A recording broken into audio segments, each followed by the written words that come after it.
Welcome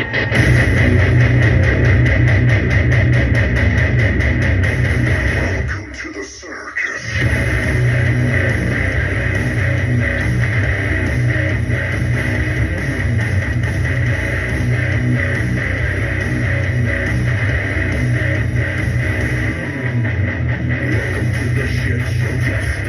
Welcome, Adrenaline Junkies. This is West Coast Paul, and you're listening to the Tuesday edition on Styling Radio of Pure Adrenaline.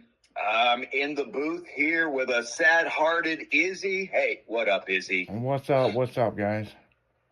Hey, guys, everybody knows, we've been talking a little bit about, Izzy's mom, and sure enough, this weekend she did pass, and so we're in a little somber mood this week. I mean, when we're born to die, I'll be blunt, and I've lost both parents, and now Izzy has two, and it's a tough week for us here. But you know what? We're getting through it. We appreciate all the listeners out there who've given goodwill and talked to us and whatever, Izzy. So from everybody out there, Izzy, we've prayed for you and wish you the best through this process, and glad you're here working with us and doing the stuff and on the air. And we'll try to keep the mood up a little bit today. But like I said, it's a little somber. So how you doing, big dog? Yeah, I'm doing pretty good. I mean, it's been a mess since the weekend, and then of course, it turned into more of a shit show with the funeral home. So I do appreciate all the listeners and everybody, all the kind words that they've emailed in. Yesterday, was Monday, that was really cool what Leslie did on Kicking It with Leslie, to pay respect to my mom. And I really do appreciate it, guys. It is sad, my mom had a hard battle, and it come down to organ failure. And so we had to make the decision, and, there was no more suffering. And she went on a beautiful sunset in St. Louis. There wasn't a cloud in the sky. Some little freaky shit happened afterwards, which I've explained, and I'll explain it over here too. Everybody got to say their goodbyes on the phone, and, I held her hand until she took her last breath. And then, afterwards, had a lot of talking with everybody and the doctors and stuff. And then I had to talk with the chapel and stuff. And then I went outside, literally, I just wanted a cigarette, and I took some pictures of the sunset, which really nobody's seen those photos yet. And I probably need to text it out to some people, because it is beautiful, it could be a picture, And Leslie called me. She was the first person to call me, because I sent a mass text message out to everybody, And Leslie called me, and she's like, "Are you at the hospital?" And I said, "Yeah." And she goes, "I'm on my way." And I go, "For what?" And she goes, "I will be by your side throughout the whole thing." And, that was really cool, because she is a few months older than me, and we did grow up together. And like she said yesterday, "Look, I'm the only sister you have. I'm the bigger sister." And that actually kind of really was cool. You know what I'm saying? And she kind of has always been that older sister to me. You know what I'm saying? And yeah, we're like a family around here. Everybody helping out, with what they do and how they do it. I mean, we get along so well, and that was awesome of Leslie. And even with some of the issues that I've had with the funeral home, I'll kind of share a little bit of it.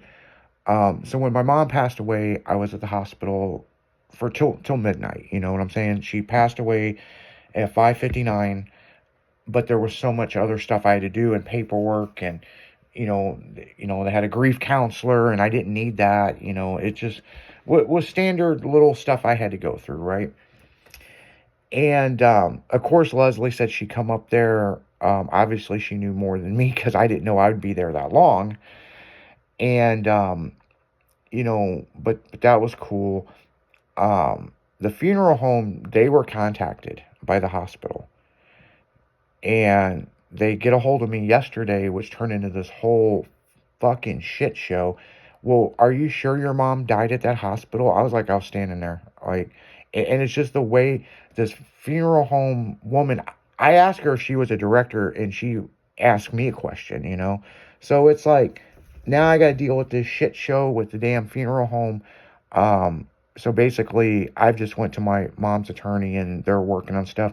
Paul looked up some stuff for me, and I was like, well, damn.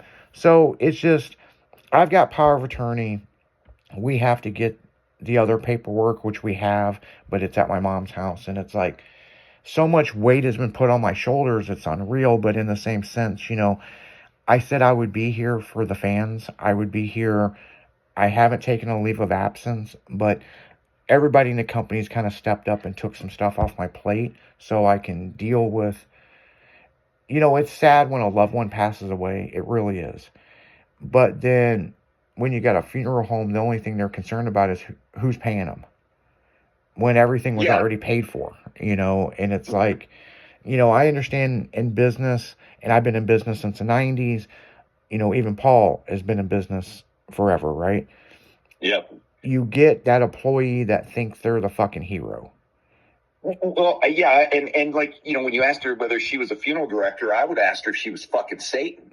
Yeah. I don't like people who prey on others during times of need. I understand a funeral home, that, because I've been there before when my mom died, and I witnessed, well, don't you want the best for, and don't you want this, and don't you want that? And fortunately, I brought a friend with me, and the friend looked right at the guy and said, I'm going to hit you in the face if you make another emotional statement. And the guy turned pale. And he goes, my friend goes, what is the most appropriate, casket and whatever? It's buried. We don't care. And you know what? It worked out.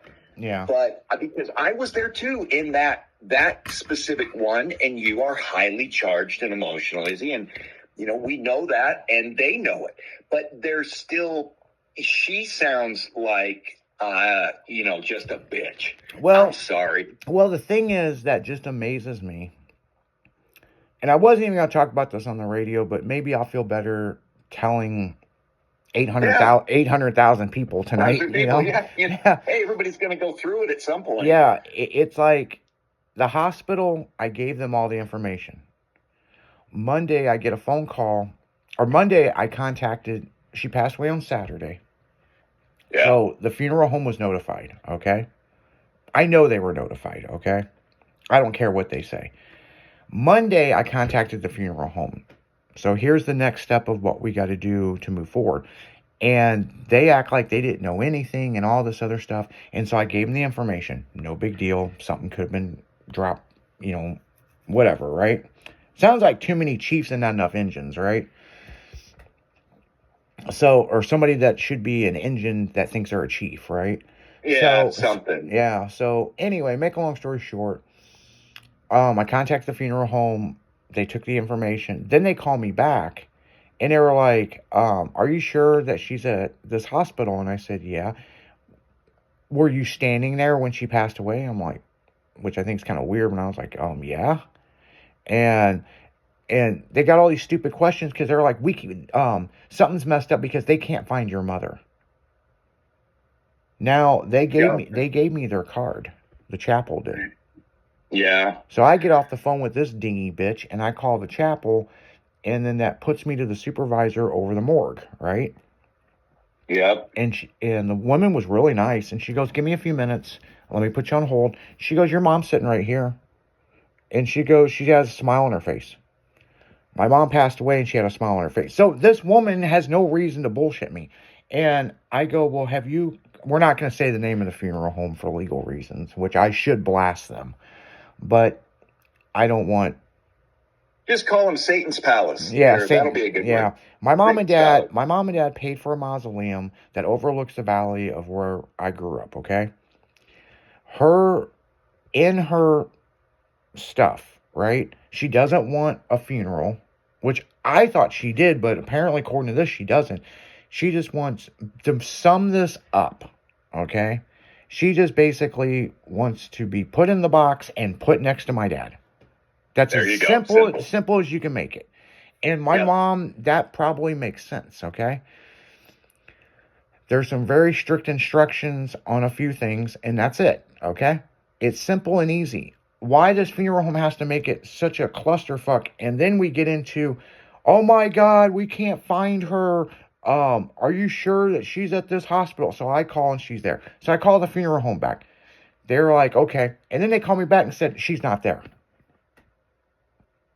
Yeah. I'm like, Yeah. I gave you the direct number of the supervisor in the morgue. I mean, it's fucking crazy, people. So basically, I told the funeral home, do not pick her up. I called back to SLU and I said, do not have them picked up. We're going to take a couple of days. There's some paperwork I need to find at my mom's house. I saw paperwork that the funeral was fucking paid for. She's saying it's not, but she had a coworker go over my mom's whole thing, and I overheard it on the phone. Yeah. So Scam artist. So it's like the only thing they fucking care about is who's paying them, but it's already paid. So Yeah, and you don't. Yeah. and I'm sorry. Go for it. and I will give this a benefit of the doubt because I'm going there tomorrow. I'm gonna go through my mom's office and get the paperwork. I have seen the paperwork where it was paid because I could be mistaken, people, that maybe that was my dad's funeral. But I don't think I am because my mom's attorney knows it was paid for and he's on the other line going, hey, you know, this, and this. So we're just taking a break for 48 hours until I can get the paperwork and then we're going to go from there. But I'm going to tell you, listeners, straight up, if you're going to pass away, make sure you got your shit in order and you have an executor that can figure this shit out ahead of time because heaven forbid, it makes me wonder if I drop dead, what the hell's going to happen? Well, yeah. I mean, two things is one, you really could torque the funeral home because I believe you can go online and buy caskets and have them delivered to anywhere. Yeah, and no, they you have can. to do it. Yeah. So that right there would, scare them. But second, having been through it as an executor and we've spoken out and through it, you have a little bit of work ahead of you, and it sucks that Satan's Palace, would try to, pull this shit. And I'm going, it's a good thing it wasn't your dad that they were trying to do it to because they'd already all be dead. Oh, I'm telling you, my mom would have flipped shit. So like, yeah, and she'd have beat the shit out of her. Well, and here's the other thing. I'm gonna leave you guys with this, and we're gonna get back into the music. When I went to my dad's funeral several years ago, they had some really strict rules. You had to show 2 forms of ID. It was very private. Okay. The funeral home was owned by the original people. Now this funeral home has sold since then, and it's a franchise. So that's kind of what I'm dealing with. So to leave you with any kind of closure, because we're going to get back into the music here. Music. If you go to a funeral home, check their credentials. Check to see if they're franchise. And when they say, well, check reviews. Oh, I looked up their reviews. Now you understand why I'm in such a pissed off mood. So on that note, guys, we're going right back into music. This is Pure Adrenaline on Stylin' Radio. West Coast Paul out.